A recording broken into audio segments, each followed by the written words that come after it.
Hi అండి. అందరికీ నమస్తే. ఇదైతే అరకు వ్లాగ్స్‌లో లాస్ట్ వ్లాగ్ అండి. లాస్ట్‌గా మేమైతే అరకు పైనరీకెళ్ళామండి. మెయిన్‌గా ఈ అరకు పైనరీలో ఏముంటాయంటే చూసారు కదా! పెద్ద పెద్ద చెట్లుంటాయి. ఇంకా పిల్లలకి ఆడుకోవడానికి మంచి ప్లే ఏరియా అయితే ఉంటదండి. ఇక్కడైతే ఎక్కువగా ప్రీ వెడ్డింగ్ షూట్స్ అయితే జరుగుతాయండి. ఇంకా పిల్లలకి కావచ్చు, పెద్దవాళ్ళకి అందరికీ ఫోటో షూట్స్ కూడా ఎక్కువ ఈ ప్లేస్‌లోనే చేస్తారండి. ఇంకా ఇక్కడ కాఫెటీరియా గూడా ఉంది. మేము కూడా ఇక్కడ మంచి మంచి ఫోటోస్ అయితే తీసుకున్నామండి. తర్వాత పిల్లలైతే ఇలా ఆడుకుంటున్నారు. ఆడుకోవడానికి చాలానే ఉన్నాయండి. ఇంకా మా పిల్లలు ఇలా ఎంజాయ్ చేస్తుంటే మేమైతే మంచిగా ఆ గ్రీనరీని ఎంజాయ్ చేస్తున్నామండి. చాలా బావుందండి. పీస్‌ఫుల్‌గా చాలా అనిపించింది. ఇంకా ఇక్కడ పిల్లలైతే చక్కగా ఆడుకుంటారండి. మన జోలికి కూడా రారు. హ్యాపీగా పిల్లలు ఇక్కడైతే ఎంగేజ్ అయిపోతారు. చాలా యాక్టివిటీసే ఉన్నాయి పిల్లలు ఆడుకోవడానికి. ఇంకా మేము కూడా కొన్నిట్లో అయితే ఎక్కామండి.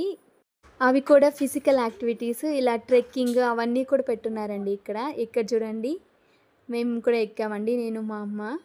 అండ్ ఇక్కడ మా బాబు ఇంకా మేనల్లుడు చూడండి ఎంత బాగా ఎంజాయ్ చేస్తున్నారో ఇద్దరు కూడాను. Same okay స్వాడిల్‌ని. అండ్ మా అరకు సైట్ విజిట్‌లో ఇదైతే లాస్ట్ అండి. ఇంకా ఈ అరకు పైనరీ కూడా చూసేసుకొని లంచ్ చేసి నెక్స్ట్ అరకు రైల్వే స్టేషన్‌కైతే వచ్చేసామండి. ఇక్కడి నుంచి డైరెక్ట్‌గా మేమైతే సింహాచలం వెళ్ళామండి. సింహాచలం వ్లాగ్ నెక్స్ట్ వ్లాగ్ పెడతా. Thank you so much.